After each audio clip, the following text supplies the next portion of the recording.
Tape 3W suivi d'école au Sénégal.com. À école au Sénégal, c'est facile, tu n'as qu'à te connecter. Tape école au Sénégal, les leçons sont beaucoup plus détaillées. Aujourd'hui, je vais vous présenter 3 exercices de chimie sur les alcools dans le programme de Terminal S. Ces 3 exercices-là sont de difficultés différentes. Donc, on va donc partir du plus facile au plus difficile. Ces 3 exercices-là vous permettront d'aborder le premier devoir de chimie en Terminal S. D'accord. Donc, aujourd'hui, exercice de chimie. Exercice de chimie.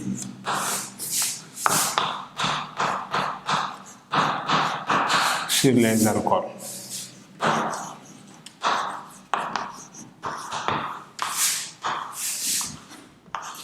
En Terminal S. Vous savez bien que les alcools constituent le premier chapitre du programme de chimie.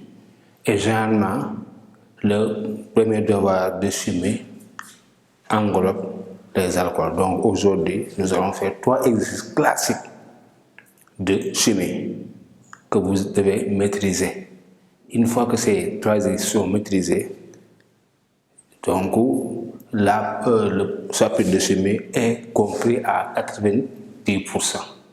Donc nous allons donc voir 3 exercices de difficulté croissante, du plus facile au plus difficile. Donc exercice 1. Exercice 1. Donc je vais vous expliquer le notion. Donc l'exercice 1 concerne l'hydratation d'un alcène qui conduit à un composé oxygéné renfermant en masse 26,7% d'oxygène. Donc alcène plus H2O donne un composé A. Et naturellement, ce composé A est un alcool de formule CN H2N plus 1 OH. Donc, l'hydratation d'un alcène conduit à un produit oxygéné A renfermant en masse 26,7% d'oxygène. La première question qu'on vous demandera sans doute, c'est de donner la fonction chimique du corps A. Fonction chimique, comprenez à quelle famille chimique appartient le corps A. On sait quoi, dans le cours, votre professeur vous a dit que, de façon générale, pour obtenir un alcool, on peut procéder par l'hydratation d'un alcène. Il y a différentes manières de déterminer, de synthétiser un alcool. Mais la principale méthode de synthétiser un alcool, c'est d'hydrater un alcène. Donc ici, si on hydrate un alcène, donc on obtient un alcool. Donc la fonction chimique du corps A est un alcool. Petit 1, A est donc un alcool. Donc ça, c'est la première question qu'on vous pose.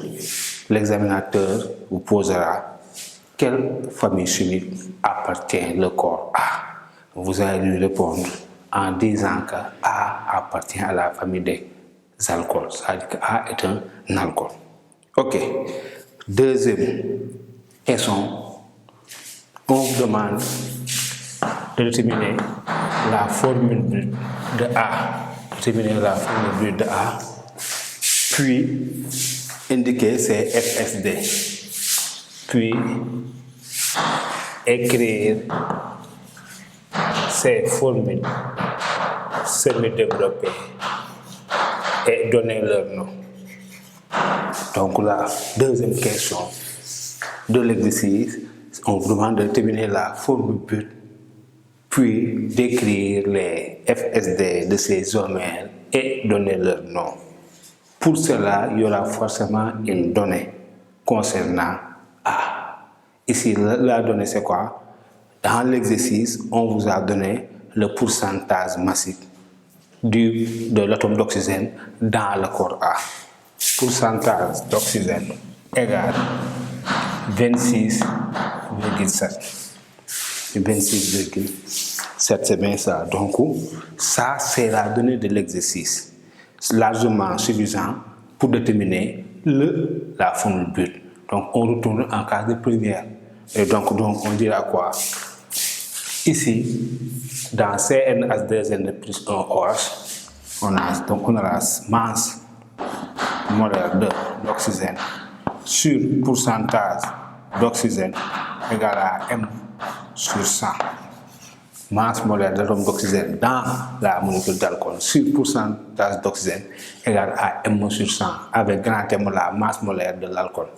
Et dans ce cas, donc, on aura MO, c'est combien? C'est 16 sur 26,7 égale à M, c'est 14N plus 18 sur 100. Ici, la masse molaire d'un alcool en fonction du nombre N d'atomes, du nombre N d'atomes de carbone est égal à 14N plus 18. Donc ici, il suffit simplement de croiser. Donc on aura 14N plus 18 fois 26,7 égale à 1600. D'accord.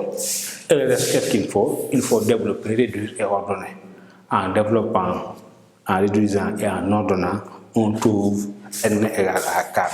N égale à 4. Là. Donc ça veut dire quoi? Cet alcool possède 4 atomes de carbone. Donc sa formule brute FB devient C4H9OH. Ici je l'ai écrit sous cette forme-là pour montrer que c'est bien un alcool. Si on l'avait écrit sur la forme CnH2n plus 2O, ça peut correspondre à un alcool comme ça peut correspondre à un éthyle oxyde. Mais du moment que la formule générale est écrite sous la forme CnH2n plus 1OH, ça ne peut pas être un éthyle oxyde. C'est forcément un alcool. Donc ici, on a C4H9OH. Et ces élèves, j'attire bien votre attention. Donc, pour C4H9OH, c'est un alcool particulier. Donc, je vous demande vivement de se familiariser avec. Pourquoi? Parce que dans beaucoup d'exercices, l'alcool en question, c'est C4H9OH. Dans les exercices, dans les devoirs et même dans l'examen. Pourquoi? Parce que c'est un alcool qui présente toutes les 3 classes d'alcool. Donc je vous demande, l'expérience m'a montré que C4H10O, ça veut dire C4H9OH, est un alcool très utilisé généralement dans les exercices et dans les devoirs.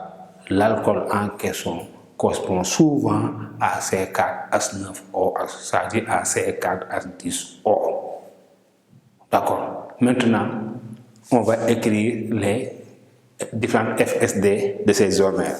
Mais comme c'est un alcool, avant de chercher les FSD, on peut même connaître le nombre de ces isomères en appliquant la formule que je vous ai donnée. Donc, le nombre de ces isomères est égal à nombre grand N égale 2 à la puissance N-2, avec N supérieur égal à 2. Ça, c'est dans le cours. Donc, on aura N égale 2 à la puissance 4 moins 2 égale à 2 à la puissance 4. 2 à la puissance 2, 4 moins 2 c'est 2, égale à 4 isomères. 4 isomères. Donc, notre alcool possède 4 isomères. D'accord. Donc, si vous avez un atome de carbone d'une molécule d'alcool, avant d'aller chercher les isomères, vous devez connaître le nombre exact qui lui correspond en appliquant la formule N égale à 2 à la puissance N-2 avec N supérieur égal à 2. Ça, c'est uniquement valable pour les alcools, ni pour les acides, ni pour les aldehydes, ni pour les cétones. C'est une formule de relation qui est uniquement valable pour les alcools. D'accord. Donc, ces 4 isomères-là, on va chercher les isomères. Ça veut dire quoi? Si je trouve 3 isomères, cela veut dire qu'il me reste un isomère. 6 et 5, ça veut dire qu'il y a un isomère de plus. Donc, voyons l'intérêt de cette relation-là. Je dois avoir 4 isomères. Je vais les chercher. D'abord, je vais donner les isomères linéaires avant de passer à la ramification. Donc, nous avons C1. Donc, ça, c'est OH. CH3, CH2, CH2, CH2. Donc, ça, c'est quel isomère, chers élèves? C'est le 1, 2, 3, 4. C'est le butane 1-ol. C'est le butane 1-ol que certains appellent butanol. Là aussi, je vais chercher de classe primaire. 2, 3. Je vais donc chercher butane 2-ol. CH3, CH, CH2, CH3. Chers élèves, ça c'est quel alcool? C'est le butane 2-ol de classe secondaire. Maintenant, je vais ramifier avec 3 atomes de carbone. Donc on aura 1, 2, 3. Je ramifie et je mets le groupe hydroxyle attaché au carbone 1. Donc ici on a la CH2, la CH, la CH3. Et ça c'est quoi? C'est le 2-méthylpropane 1-ol. 2-méthyl.